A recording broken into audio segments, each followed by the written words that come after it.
everybody, welcome to my latest video here for Substack. Thank you so much for watching, for being a subscriber. By the way, new year, new time, new options, new opportunities for you to become a paid subscriber. $6 a month or $60 a year, and you get videos such as this one, you get articles, you get podcasts, you get columns, you get all of it, including live shows as well, all on Substack. It really would mean a lot to me, especially if you're an Aston Villa fan, if you become a paid subscriber here on Substack. Aside from that, make sure to follow me all over Threads, YouTube, Instagram, and so forth. So today, the video is an analysis of Aston Villa against Nottingham Forest as Villa look to bounce back from the 4-1 loss against Arsenal, which ended, of course, a tremendous 10-match winning run in all competitions. So Villa is looking to return to Villa Park and face a Nottingham Forest side. By the way, we're unbeaten against Forest at home.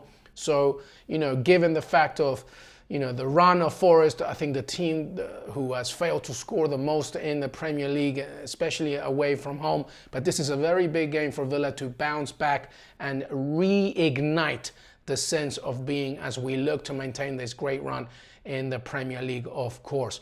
A couple of things, by the way.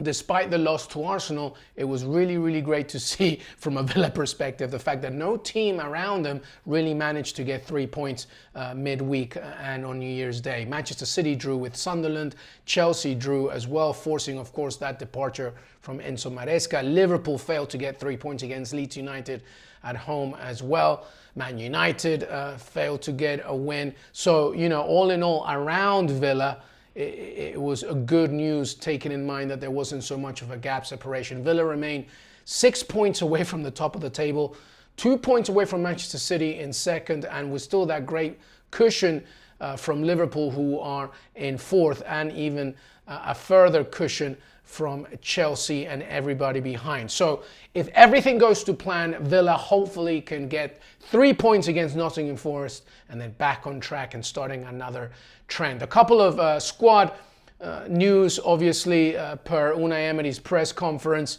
Let's begin with the fact that Harvey Elliott, as we all expected, as I've been talking about for a while now, Harvey Elliott is not in the plans of Unai Emery. Emery confessed that this decision was pretty much made months ago, and this has nothing to do in terms of Harvey Elliott and who he is as a person and as a player. He's done everything that he's been asked for. He's been a tremendous squad member. He's been very patient. It's been very frustrating for him, but just unfortunately for Emery, this has not been a player that he has in his plans. And it makes me think now that really, this was a Monchi push at the end of the transfer window in the summer. And Emery and Monchi, I think, probably collided in terms of philosophies and who he wanted and who Emery wanted in the squad. And Monchi perhaps disagreed. And this was really a Monchi move. And you could sense that this was never going to materialize. So, it needed to be 10 appearances in order for the permanent transfer clause. That did not happen, of course. And everything is pointing for Harvey Elliott to return to Liverpool. And now, Dean Smith, former Aston Villa manager, Villa lifelong fan, of course, Dean Smith and Charlotte FC coming in here, offering a move, at least for 6 months here, for Harvey Elliott to come in, because Harvey Elliott cannot play for another European club. Of course, Liverpool and Aston Villa, he can't play for anybody else within UEFA restrictions. So Charlotte FC comes in, they begin their season at the end of February. I mean, listen, Charlotte FC is a good club. They came fourth in the Eastern Conference in MLS. They lost to NYCFC in the first round of the playoffs, but they're a good club, a relatively new club, of course, with a very good community, a very good fan base. Wilfried Zaha's there, former villain. Ashley Westwood is there as well. So I think this could be an interesting offer. It's all dependent on Harvey Elliott and what he wants to do.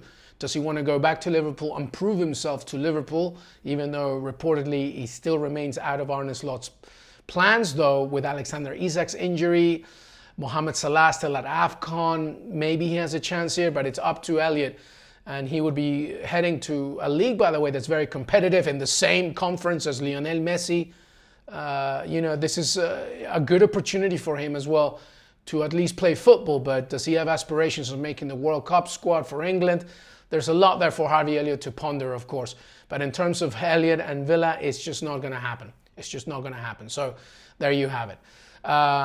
In terms of the squad for Villa against Nottingham Forest, and by the way, obviously Alisson, the Brazilian, is officially here at Villa. We talked about him. I've got other videos and notes and posts about him, so make sure to check that out. But 19-year-old left-footed inverted winger from the right-hand side. He won't be available to face Forest on Saturday in the early kickoff, so Unai Emery has confirmed that already. Boubacar Kamara returns, a massive absence midweek. We know how important he is. So Boubacar Kamara returns to Aston Villa as that defensive midfielder, as that anchor, as that very solid player for Villa. He returns for Villa against Forest. So there's Matty Cash to face his former side. Another important player here. In terms of absences, Amadou Onana, a tight hamstring. So that's an issue right there. He won't be available. That's a problem. And I think Emery is saying that it's going to take him a little bit of time for him to come back. A few weeks, I think. Pau Torres remains absent. Tyrone Mings remains absent. So I'm expecting, Kamara to come straight right in there, and maybe, Emiliano Buendia to return, because Gesand, of course, is at AFCON. So I think the lineup speaks for itself. I think the home record speaks for itself. I expect nothing less than 3 points here for us to reignite and start again. And then hopefully, we'll see what happens around the table. Man City have to host Chelsea. Chelsea coming in now, managers list, their under 21 manager, Callum McFarlane, he's going to be takeover, of course. And it's tough times for Chelsea, so that means I think that Man City should take 3 points at the Etihad, even though it was a draw against Sunderland. Sunderland, by the way, unbeaten at home, so it was a good point all in all. Don't underestimate Sunderland. So Man City should come in here for 3 points against Chelsea, who obviously don't have Enzo Maresca back. Arsenal visit Bournemouth. Intriguing, that one. Could it be Antoine Semenyo's final game? I don't know. Is it a tricky one for them? It usually is at Bournemouth, but Bournemouth have, they need to reignite themselves as well.